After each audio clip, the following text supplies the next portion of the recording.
Welcome back to ESBR Boxing's YouTube channel. Delighted, as always, to be joined by Niall O'Connell. We have just seen ZELFA Barrett stop Jordan Gill in the 10th round of a 12-round contest in Manchester tonight. Um, Possibly in controversial circumstances. But yeah, we've got a couple of things to touch on now. Feels like it's been a while since I've done one of these videos with you, so good to see you again. First of all, should that fight have been stopped?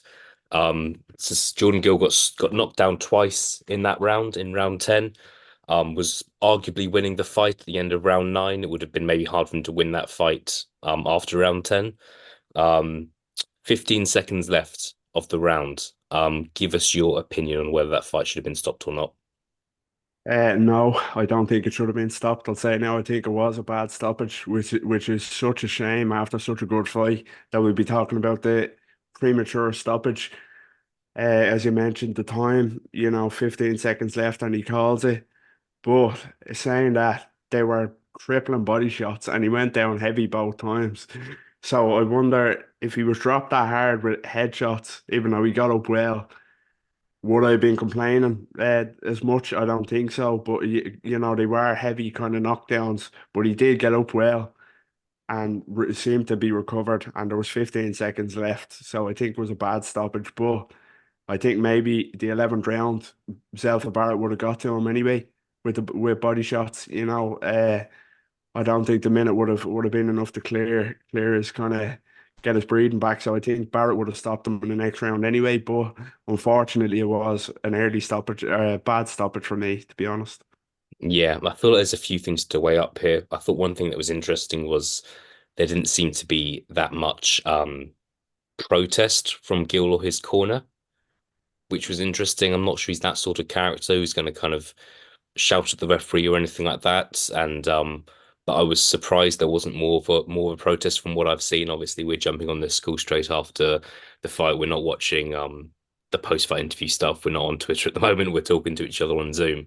But at the same time, I think that the referee needs to take a few things into consideration, and one of those is how much time is left in the round. And I just think, yeah, 15 seconds left. I would have liked to have seen Jordan Gill return to his corner and then possibly make a decision. They might have pulled him out at the end of round 10, who knows? But yeah, that's happened. And yeah, the referee's decision is final.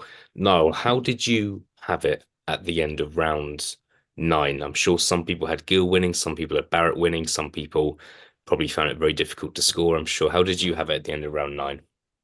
I had Jordan Gill ahead. I had Jordan Gill 5-4 up there, and one thing I'm fascinated to see with this is the scorecards. As you mentioned, it was so close.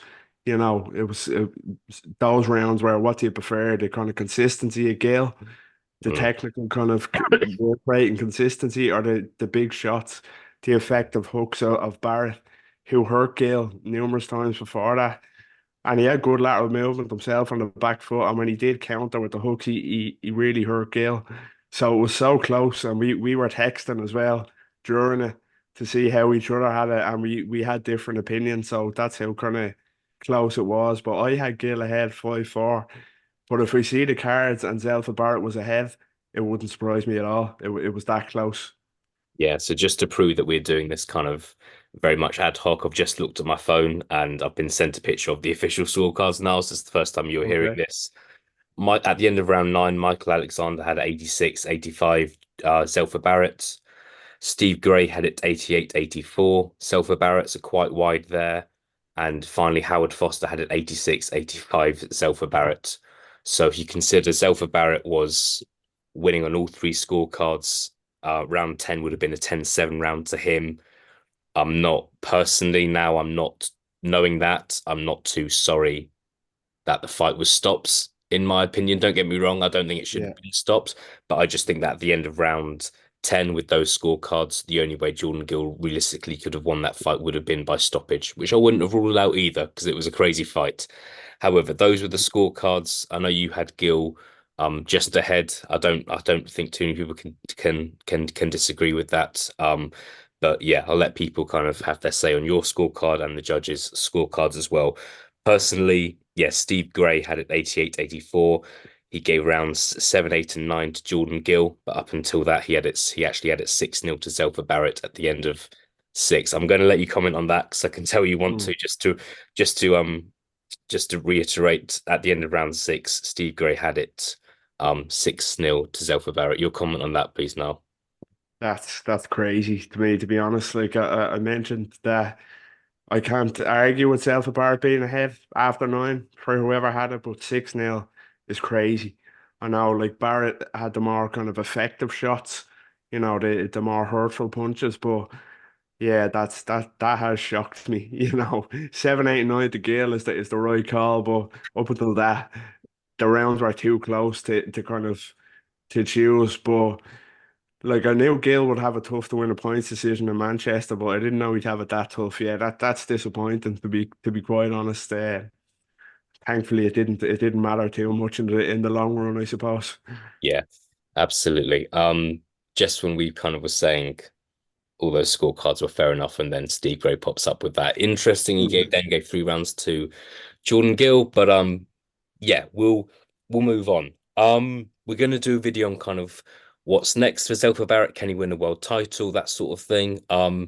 But just to finish now, I'll let you kind of round up with kind of your thoughts on the fight, really, because we've not really got not really gotten there yet. Fight of the year contender, possibly. How much did you enjoy tonight? What did you make of it all? I really enjoyed it. Yeah, I thought it was a really good fight. We spoke off camera there briefly, and you summed it up well in saying the kind of more casual audience, if you will, wouldn't really appreciate it as much because it wasn't an all-out blood and guts war, but I thought it was very technical. It was technically kind of brilliant. I thought Jordan Gill looked really good. He looked strong at the weight. He looks really healthy now at super featherweight. He looked composed. He looked disciplined. And I thought Zelfa Barrett showed great lateral movement and his counter punching was excellent. Hurt Gill numerous occasions, but I thought both men looked really good and it's nice to kind of enjoy a technical kind of affair like that without it having to be a phone booth kind of war. But yeah, I thought it was a really good fight. I didn't really kind of anticipate their styles gelling as well as they did, but yeah, I enjoyed that kind of that contrast and that clash of styles. And you mentioned we'll do a video on kind of what's next, but if we were to see that again, I wouldn't complain. Yeah, look, we'll touch on this, but I personally, I personally want to see I personally would quite like to see the rematch. It was a great fight. It's a big fight for both fighters. And unless Zelfa Barrett can fight for a world title next, I think that would be a good option. I really do. But we'll see. Niall, good to speak to you, especially at this time. We did have a finish of around 11:30 tonight, but that's for another video as well. Yeah, just a shame that these main events are finishing so late, but we'll move on from that. Niall, thank you for your time, and I will speak to you again soon. Cheers, thank you. Take care.